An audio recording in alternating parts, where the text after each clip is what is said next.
All right. Well, welcome back, everybody, to another session of the HSP Awakening Summit. My guest today and our speaker for this session is Rose Cox. And Rose, welcome to the summit. Thank you, Josh. It's so wonderful to be here. Thank you for inviting me to be part of this amazing event that you and Jen are putting on. Oh, you're welcome. We're thrilled to have you. I just love your podcast, love the work you're doing. And I was just thrilled that you agreed to be a part of it. And I know everyone who's listening to this session will get a lot out of it. And so with that in mind, I'd love to dive right in. The first question I had for you was I was wondering if you could share a little bit of your HSP origin story with us. So when and how did you find out you were a highly sensitive person? And also, how has that discovery impacted your life and relationships?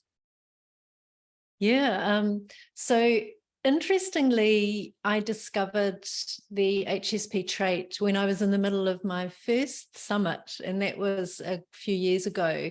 I was hosting my first summit, which was a 2-week summit, and Oh, wow.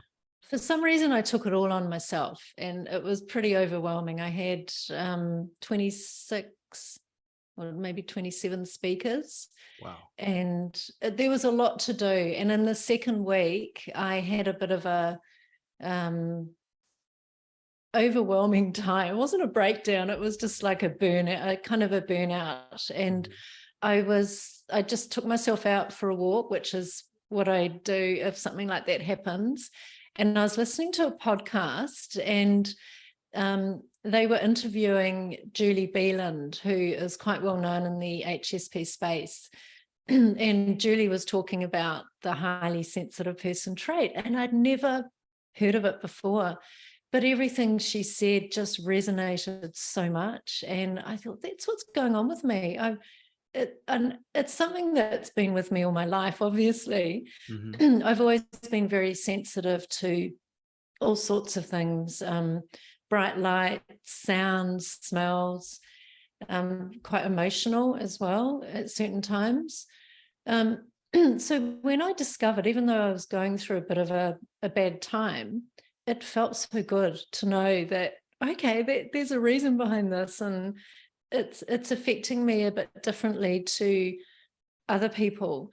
So when I realized that, I put a few things in place, and I totally changed the way that I run my business. I ended up hosting another summit that year, and then another one the following year. Mm-hmm. And I did them so differently to the first one, and it really, really made a difference. And then as far as relationships go, so it was so good to talk to people about it. A lot of my friends, I realized, are also HSPs, but they didn't know about the trait. So I was able to share it with them, and some family members as well. And my husband, we had a really good talk about it. And obviously we still talk about it now, but he's probably got a tiny bit of HSP, but he's not an HSP. Okay.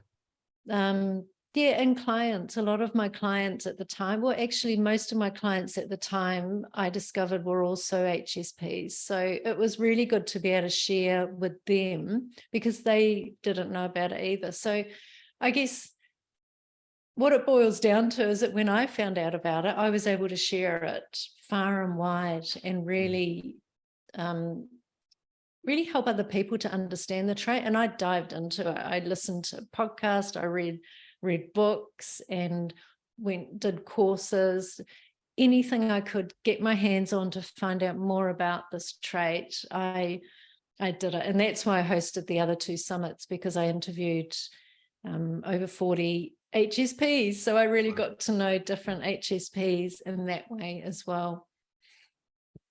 That's awesome. Thank you so much for sharing your story. And yeah, there are so many elements that I can relate to. And I agree. There's just this positive ripple effect. I was talking with Bill Allen the other day, and one of the phrase that comes to mind for me so often is this idea of finally being comfortable in my own skin. Finding out that I was highly sensitive and why I was wired the way that I was, and that it was a genetic trait, that I wasn't broken or damaged or weird, that it was innate.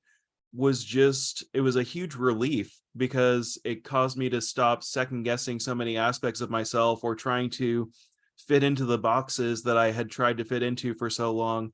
And instead, like you said, I dove down that same rabbit hole and met so many other amazing, highly sensitive people who were cheerleading me on the way and sharing their wisdom and insights. And it was just almost like growing into myself in terms of self-awareness and self-acceptance. And so a very similar journey on my part as well. But that's awesome. And Yeah. I think you're right too. I think as we learn and as we share with friends and family, and even as we, the people that we draw into our life so often end up being highly sensitive. And I think there's just a natural sense of community, but also when we can provide that safe space and provide them with some answers and some help and support and share bits and pieces of our own journey and what's working for us, I think it creates that positive ripple effect. And so on that note, I would love if you could share just a little bit about what you do, who you help, and how you help them through your business. So I work with highly sensitive people. I realized that was a niche that I really wanted to go down.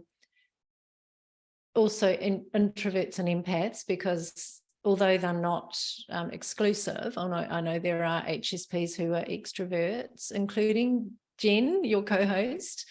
But it felt really good to include introverts and empaths in that. So last year I developed the HSP Business School, and it took, although I developed it last year, it was actually years in the making. Okay. I had a web development business before I started hypnotherapy and coaching about 5 years ago. And I've been building websites for about 20 years. So I had a lot of technology background and the marketing, search engine optimization, social media strategies and everything. So I've brought all of that knowledge that I've sort of picked up over the last 25 years, and I've created this business school, which is self-study. There's also a cohort-based area to it, but at the moment it's mainly self-study. And there's 6 modules, and people can come in and go from each module step by step. There's bite-sized video trainings, and it helps them to really grow their business, and starts off with things like customer research, and then we go into vision and mission and values and things.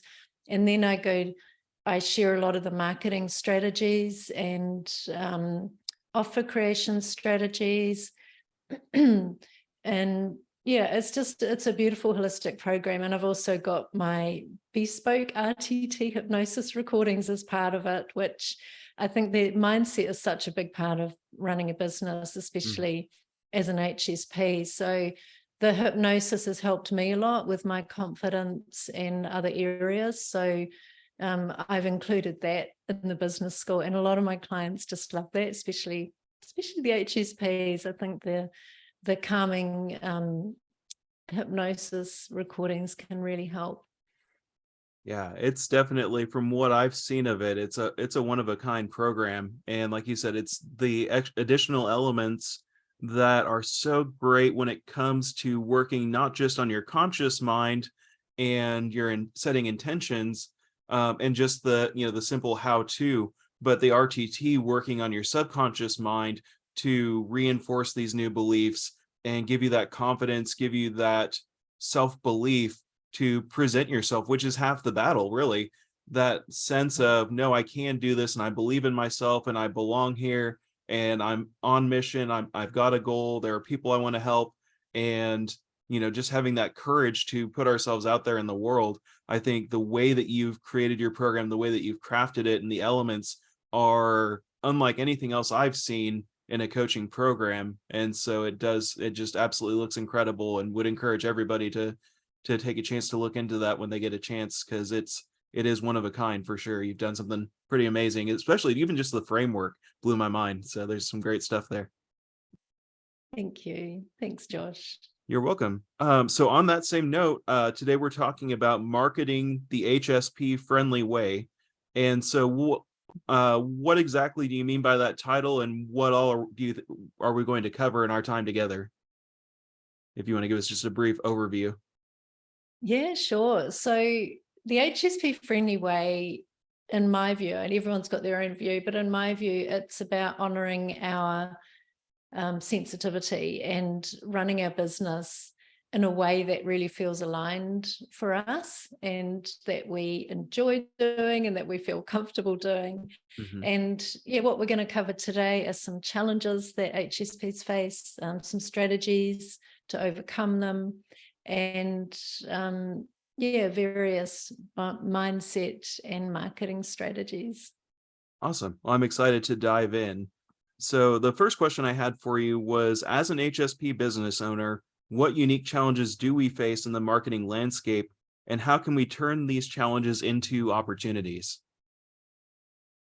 Great question to start with. So I think confidence is a really big challenge for a lot of us, and also the overwhelm, which I've already mentioned, and fear of visibility is a big one in the marketing space. For confidence, a lot of the things that I share with my clients, apart from the hypnosis, the RTT can really help with confidence, but it's about taking baby steps and putting yourself out there in a way that feels really good for you, and using our sensitivity as a strength. So, really embracing the gifts that we've already got within us. We're such great listeners, and using that to listen to the market, listen to what our customers want. And when you really get into the customer research of who you want to work with, you really get a sense for what people are looking for and how you can help them with the skills that you've got. So it's really focusing on what you've got, doing it your way, and just being really comfortable with that. And I really want to underline not using those aggressive marketing tactics that are kind of out there, and it just feels so uncomfortable for us. And it's not how, if we want to do business in a way that feels good for us, then that's just not gonna work. It's not gonna last. Yeah, that's a great point. There are so many different systems that present themselves as a one size fit all technique or strategy. And you're right. So often they just don't feel quite right to us as highly sensitive people. And so I love the way that you've expressed that, and the way you've created a system that does feel more natural, and just the encouragement in general that you don't have to take, there may be elements of strategies that we were given by coaches or by mentors that fit, and there may be others that just don't. But there is, like we're talking about today, there is an HSP friendly way to present ourselves and to reach out and share our message. And so I love that you've explored that and that you share that now. And especially today, that everyone can walk away with a few helpful hints in that jumpstart into finding their own way and their unique path to marketing themselves. So the next thought I had was that many HSP business owners struggle with self-promotion, or you use the phrase fear of visibility.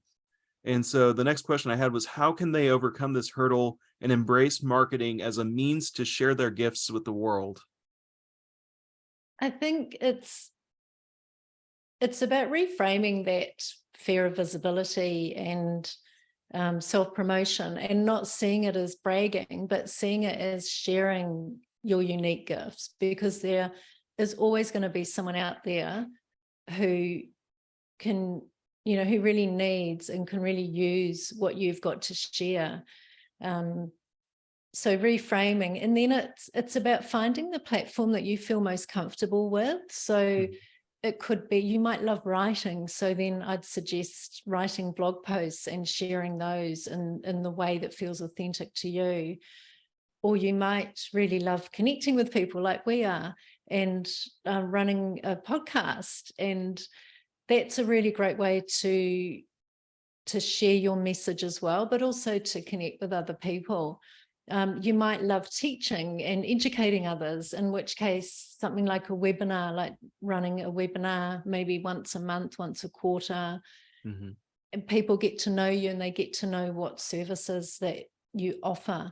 So yeah, it's about finding what feels good to you, and not doing a podcast because you're told to do one, or not writing blog posts because you're told, but it's something that, yeah, that feels so good. I love that. That's awesome. I love that. And I know Jen's very big on that as well, with LinkedIn, especially, is, her specialty, obviously, but just finding what feels natural to you, finding what feels right to you. And especially, I think so often we can find ways to market ourselves that actually spark joy in us. And we're excited to put ourselves out there. So often, you're right, we're handed the key is, or the thing that's working today is podcasts, or the thing that's working today is video, and we try and force ourselves into that mold, and it doesn't feel right, and we don't end up presenting ourselves naturally or authentically, and so we don't share it with the world. And those are all things that we can grow into, obviously, but the key is, I think, from what you're saying, to start where we're at and start with our natural skill sets and abilities and what we enjoy, and share the message that way. And then as we grow and our comfort zone expands, we can try some of those other techniques and see if they feel as good, or if we want to stick with where we're starting. So that's Yeah, awesome. exactly. Yeah, because you grow your confidence when you're doing something that you really enjoy. Your confidence grows, and as you say, you can move on to something else. Absolutely. So the next thought was, HSPs are known for their deep connections and relationships. How can HSP business owners leverage this strength to build authentic and long-lasting connections with their clients? Mm. Because we're so good at listening and we're really good at empathizing with others, I really believe in honing that skill even more, and really actively listening to our customers and our clients and finding out what they really need. And I know I sort of talked about that earlier, but going to the places where they hang out, it could be Mhm. social media, could be in communities. And then the other one is to create a community around your brand, and to Mhm. really foster that sense of community, and really encourage feedback from others, and just have that. I mean, community is such a big thing, as we know, and I know that's what this summit and other summits are often about, is having that community. It's just being part of a, not a movement, but a group of people who are very similar. Mhm. It helps so much. Absolutely. I love the way you dove into that, and especially just that idea of harnessing the power of our innate empathy, which is just, it's second nature to us as highly sensitive people, and it gives us intuitively this connection with people almost automatically. But then also, we so often can perceive things that other people may not perceive in themselves, or if we've walked that path before them, we can help guide them through maybe struggles that they're facing, or areas where they're feeling stuck. But we can only do that when we've built those relationships and people are willing to share their struggles with us. And so I agree, just that sense of openness and vulnerability that we can have as we present our personal brand to people, and as we get to know people, that lets them know that we are approachable and that we do care for them on a deep level, so that when they're struggling, we've opened that door and said, oh, share your struggles, share your fears, share your failures, whatever you're up against. I want to support you in that. And it just opens that door for people to come in and share those things, and find the encouragement and support that they need to, really move forward with whatever their mission or vision is. And so often, I think that's another innate part of who we are as highly sensitive people, is this mission driven element to us. We have a calling or a purpose that we're leaning into. And so often, it seems like the case is often that we run into obstacles we're not sure how to overcome. And so in that case, many people kind of stop short because they get stuck, and they feel trapped and they don't know where to go. But with this sense of community that you're talking about, we have people that we can reach out to and say, hey, how did you overcome this, or how do you deal with this? And we have that person right there, whether it's a coach or a mentor, or even just a friend that we've met online through social media. We have that support network to say, no, you're doing great, keep going. That's part of the journey, is learning to overcome this. Here's what worked for me, and I'll be here for you whatever you need. And so I think there is just this magical element that comes with deep connections, because we're there for one another, and we'll help one another. And then that furthers their mission, and it also encourages us to keep going because we know there are more people that we can help and support. So yeah, there's just a beautiful interplay that comes with that community, like you were saying. Absolutely. Yeah. So the next question is a little different, and I was curious, are there specific marketing platforms or techniques that are particularly well suited for HSP business owners? Again, you mentioned before there's not a one size fits all, and that's the same with this. Social media can be really good. It's not for everybody, but as you know, there's lots of different platforms. So if you really like visual content, then maybe Instagram would be something you'd enjoy, or if you prefer long form articles, for example, then LinkedIn is great for that, as you know. So the other, I talked about blog posting before, and having a web presence is important. I know I say that because I have been building websites for years, so it's just so ingrained in me. But something that I often see, and this is really more if your clients are highly sensitive people, but I know that a lot of us really struggle with clutter and visual overwhelm on websites. So Mhm.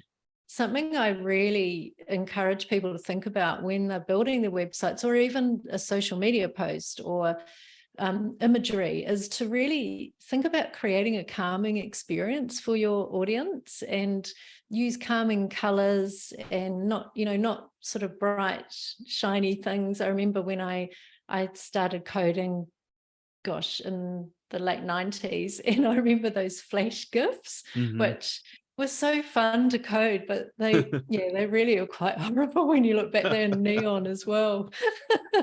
So yeah, be really mindful of the colors that you use, and calming imagery, and just create a really peaceful experience for people who are coming to your website or to your social media platforms. Yeah, I love that. I love that thought of, it's almost in a sense a way for people to get to know and like and trust you and really get a feel for who you are if it's done right, and if it is a an adequate or accurate reflection of your personality. And Mm, so, for some people there will be some brighter colors involved in that just because of how they're wired, but like you're saying, just if let's say we're coaching or we're counseling people, then creating a website or a social media presence that communicates that this is a safe space and that this is a safe place for them to come with their struggles, and find the support they're looking for, is great. So it's that first impression oftentimes where maybe someone hears you speak on a podcast or a summit like this and they want to learn more, and that question comes up of, you know when they go to look you up online in social media or on your website, do they get a good sense for a good feel for who you are and what you're about and what it would be like to work with you? And that first impression can speak so many more words, so that when they finally do reach out to connect with you, they feel like they know you and they feel like there's already a bit of a connection. So that's great. I love mm. that insight. And I think also the messaging, I didn't mention the messaging, but what you say on your website is obviously really important too. I know as HSPs, we just kind of want to not cut to the chase, but we don't want fluffy, lots of information. Yeah. We want things that are clear and concise, and shares what you actually offer without all this Hmm. embellishment. So that's another thing I would add to that. Yeah, that is part of how we're wired, skipping the small talk and going Yeah. deep. So yeah, I appreciate that. All right. So the another thought I had or wanted to share, explore with you, is the idea of balancing sensitivity with business decisions and how daunting that can be. So what advice do you have for HSP business owners to stay true to their values while making strategic marketing choices? I love that question. I think it comes back to your values, and really being clear about what your values are. And then everything that you share in your business comes back to that. So make sure that everything is in alignment with your values. And I think that that just helps the whole kind of the holistic approach. Mm-hmm. And then asking for external feedback. So it could be a coach or a mentor or another connection online, as you know, we talked about before, but someone who really Mm-hmm. understands you and understands the way that you're wired. And then, using their feedback to help you really enhance what you have to offer and to help with your decision making. And another really great tool for decision making is reflection. So if you like journaling, I think a lot of HSPs do quite like to journal. We like introspection. So reflecting how you're feeling, how it's affecting you, if it's a big major decision. That's awesome. Yeah. And it's a great way to tune into that intuitive part that we're wired with and really get back in touch with that. And I love the idea of values as well. Are there any particular values that you see often in highly sensitive people and the businesses that they build, or that you have woven into your business? Empathy comes up a lot with my clients, and it's definitely one of mine. It's interesting because well before I knew the HSP trait, empathy was always one of my top values. It is just an innate part of us. I think consistency is a really good one as well. You mentioned before about safety and making our audience feel safe. And I think when you put things out consistently, there is that safety feeling. People know, okay, she's going to have a podcast come out every Monday. She's got a blog post every Tuesday or whatever. It's having that sense of safety and really, really making others feel that. Yeah. That's awesome. And I love that you talked about feedback as well. And that's something that I've learned to do. I think initially I was a little bit afraid to share and open things up and ask for that. But what I've found is that, especially, if I have a select group of friends that I start everything with and, share everything with first, and I just put a note in there as I'm asking for gentle feedback. And that seems to help them understand that, I don't need them to tear it apart or mark it up with red ink and send it back. But that what I'm really asking for is just, does this sound good? Does this look good? Does this make sense? And I think asking for that gentle feedback first helps us to gain the confidence that we've done the right thing or we're on the right track. And then we can open up to a wider audience with that same confidence. And it's less daunting or less intimidating. And so you're right. I mean, so often it's kind of, starting with that small audience and making sure everything sounds right. Because so often, our friends may say it's great, except for, can you explain this a little bit more? And they'll point out a certain element where we could go deeper. And then after that, we know, okay, I've run this through my people. They've approved it. They love it. I've got to share this with everybody because, if I'm getting this much excitement from the people who are in my inner circle, then, I know that my audience and my community will love this. And so that's great. I love that idea and that process. So the next question is, how important is self-care in the life of an HSP business owner, and how can they ensure they strike a balance between their personal well-being and the demands of marketing their business? Self-care is huge, and that's something I didn't used to focus on a lot before, but it is such an important part of our business. I think if we don't look after ourselves, we can't look after our clients. And it is absolutely massive. Sorry, what was the other part to that question? So basically just looking at finding that balance between our personal well-being and then the demands of marketing our business. So, and it sounds like you've touched on that a little bit in the sense of, how do we take care of ourselves so that we can take care of others? Yeah. One of them is boundaries. And I know we were talking about boundaries a bit before we hit record. Excuse me. Boundaries are a big thing because we want to do the right thing with people. We're people pleasers, and it can be hard to say no. But setting boundaries is just super, super important. It's a big part of running a business. And I think also taking the time to do things that set us up for the day. I have quite a large, long morning routine. It didn't always used to be as long, but it's now about 4 hours. But it starts with yoga and walking, journaling, sauna, having a green smoothie, things like that, like really taking care of myself.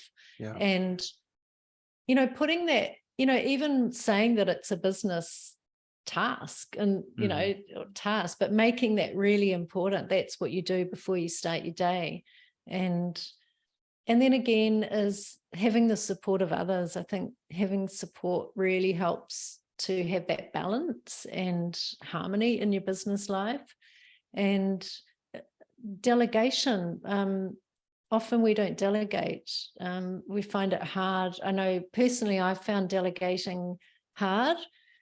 I don't know if that's because of my technology background, but also having, managing other people can be difficult. Again, back to that people pleasing thing. So something I've done is really made use of automation and systems, and I run a lot of my business on automation now. And I know as we're recording this in July, late July, and already AI has taken over the world, and I'm just a huge advocate for AI. I know everyone has their own views, but I really believe it's something that we seriously need to think about. Otherwise, we'll get left behind in our businesses. It's such a big thing, and it's quite simple as well. It's a simple way to just help you out and have things running in the background, or just have that assistance in a different way than delegating to, say, a person. You're delegating to an AI that sort of gets to know you and your business. I hope that makes sense. It does, yeah. And I think part of what you touched on at the beginning there, it's interesting because as highly sensitive people, I think many of us have that fear that taking care of ourselves feels selfish at first. And one of the phrases that I've come across that I really resonate with and that I try to share with others is the idea of healthy self-interest. And so there's a vast difference between being selfish, and I think in the middle of the spectrum you have healthy self-interest, and then at the far end you have being completely selfless, which is not healthy, because that's where a lot of burnout happens. If we completely ignore our own needs and desires and we're only others focused, eventually we burn ourselves out. And so there is this middle ground of healthy self-interest, and as we build up the self-care routines like what you're talking about that help us to show up at our best and help us to re-energize so that we have a maximum amount of energy to share with the people that we're there to serve, it makes a world of difference in terms of how we show up. And so whatever that looks like, when we find that, I think it's priceless, because then we know that we're bringing our best self to everything that we're doing, and we've taken care of ourselves so that we can take care of others. And I think the level of energy that we bring and the way that multiplies our impact in general is just huge. And so that's awesome that you've found what works for you. And I obviously with your program, I'm sure you help other people find that as well. And Yeah. so, and sometimes it's a trial and error process, I think, and we have to work our way into it and try some different things that people recommend and see what fits and what doesn't. But yeah, I mean, in the end, that idea of healthy self-interest has been transformative for me. And I think for many people, if they really reflect on that, they'll realize that it's not wrong to take care of ourselves. And actually, the analogy that always comes up is that idea of being on an airplane and putting your oxygen mask on first, and then helping the people around you with theirs. Because when we do that, we can show up at our best and we are at the top of our game. And again, the way that helps us, especially, our family and friends who, when they're with us, they really want us to be there with them. And if our battery's dead after a day of work and we have nothing left, they notice that and they feel that. And it's heartbreaking how often that can happen, especially for people in helping professions, whether it's social work or healthcare and that type of thing. And so I think learning how to take care of ourselves so that we're always there and fully present with whatever we're engaging in, and knowing when to take that step back, is all huge.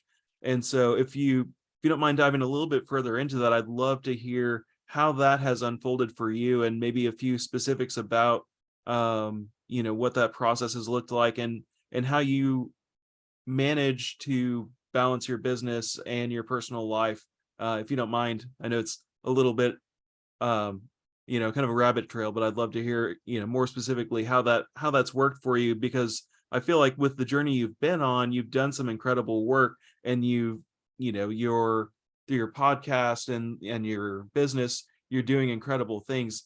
And so but how have you evolved to that point, and maybe what were some of the struggles that you faced along the way? I love that question, and I don't mind answering that at all, because I hope it will be a helpful answer. I know in the beginning when I started coaching and started the I'm also an aromatherapist, but I haven't practiced that for a while.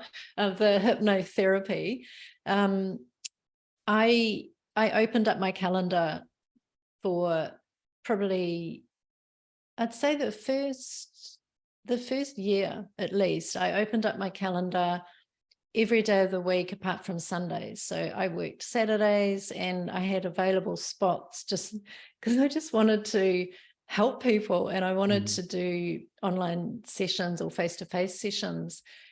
I realized, after about a year, that it was too much. I wasn't spending enough time, firstly running my business because I was seeing too many clients, Okay. but also time for me and time for my family. And that, that easily leads to burnout by not Mhm. honoring that. So I took the Saturdays out, and then after not too long, I took Mondays out and Fridays, and then I started just having Mondays and Fridays working on the business. Okay. And then I only saw clients on Tuesday, Wednesday, Thursday. I now only see clients on a Wednesday. I pretty much only do interviews for podcasts, my podcast and others, on a Thursday.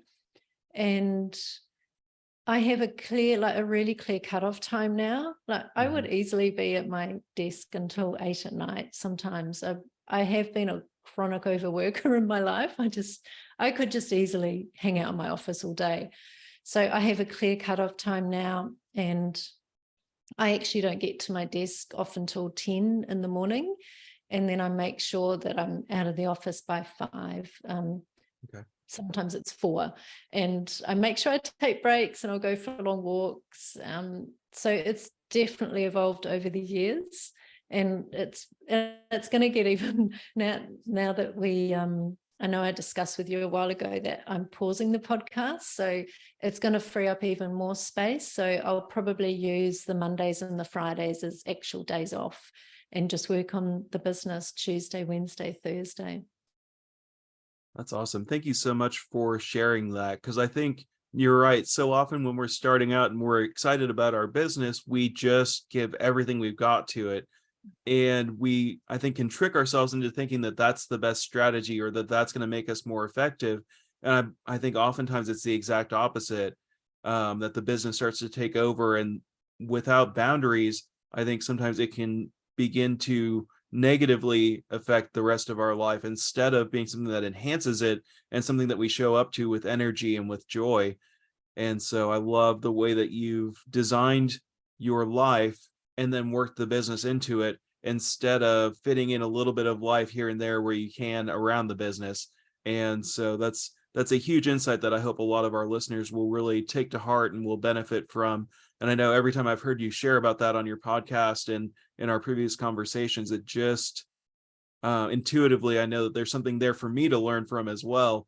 But there's just so much value in realizing, even though in our minds we think the more time we give to our business, the more productive we'll be, so often it can be the exact opposite, and we can end up struggling, or the business becomes a chore of sorts to show up to, instead of something that's life-giving and exciting and builds up this enthusiasm in us. So if somebody is in that point where they're feeling a little burned out or feeling exhausted, or they're just not as excited to hop on and work in their business on a day-to-day basis, do you have maybe one or two things that you would suggest as far as a place to start in changing that flow and in taking back control, or putting those boundaries in place? Yeah, so I think blocking out times in your calendar is a really good place to start. So block out weekends, block out even a day of the week if you're up to that, if you're at that stage as well, and if you feel confident in doing that. Hmm. And just have the time set aside for when you're going to speak to clients or times that you're going to work on your business. Okay. And then even block out times that you're going to spend with your family and friends and go to exercise classes like yoga, and Hmm. just have these time blocks. I know time blocking is not for everyone. I don't use time blocking as such, but I do block out, I block out a week every month so that I don't have any appointments come in. So make sure I Hmm. have that. I also put my holidays in at the beginning of the year so that they're already all set up. And I know that, okay, I'm having a month off in December, January. I'm going to have a week off in September and things like that. So just, yeah, really start blocking and be strict with yourself. So don't let anything encroach on that block. Just really honor it. Just think, that's mine, that's my time. And Hmm. as you said, it's not a good way to run your business, just working all over the place. I know I got so scattered when I ran it like that. Hmm. So I think by having these specific blocks, you are more focused, and it's amazing how much more you can get done as well when you've Yeah. got that focused time. And it doesn't matter how many tasks you've got on your task list, you're never going to get them all done at the end of the day. So get to the end of the day, 5 o'clock, if that's for you, 4 o'clock, whatever, and just, Hmm. okay, this will still be here tomorrow. That's awesome. There's so much valuable insight there. I really appreciate you diving into that with me and exploring that a little bit further. So we're just about up as far as our time goes, and I was wondering if you could let us know, for those who are interested, what's the best place for people to connect with you and to learn more about the amazing work that you're doing.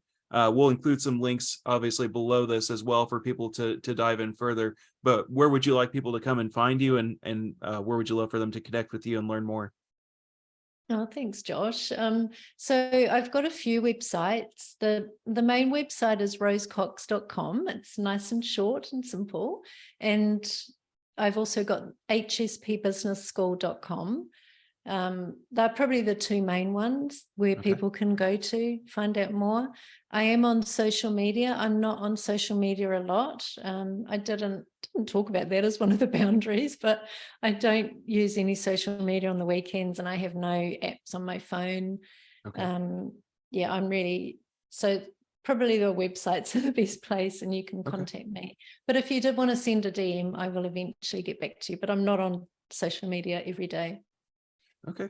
Great. I really appreciate you sharing that. And I encourage everybody to go and look up your podcast and find whatever resources they can from you. And I think it's the work you're doing is incredible, and it's inspired me and encouraged me on my own journey.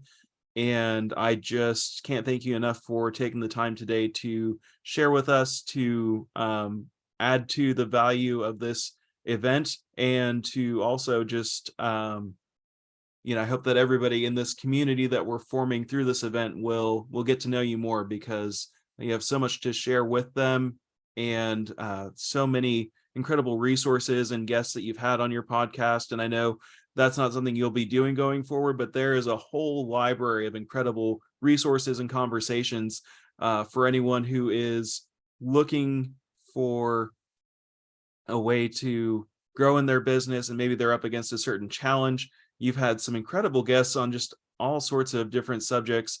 But again, also with the HSP Business School, there's so much unique insight and so many unique frameworks and resources built into that. So I hope everyone will check that out as well, and follow the links below, follow the links that Rose has shared, and get to know her, because Rose is special, and the work she's doing is incredible. Oh, thank you, Josh. It's so You're welcome. kind of you. And it's just been such an honor to be part of your summit. And I think it's amazing the work that you're doing as well. Well, thank you. And thank you, everybody, for attending this session. We will let you go so you can move on to the next one. And we appreciate your time and hope this has helped you learn more about marketing the HSP friendly way.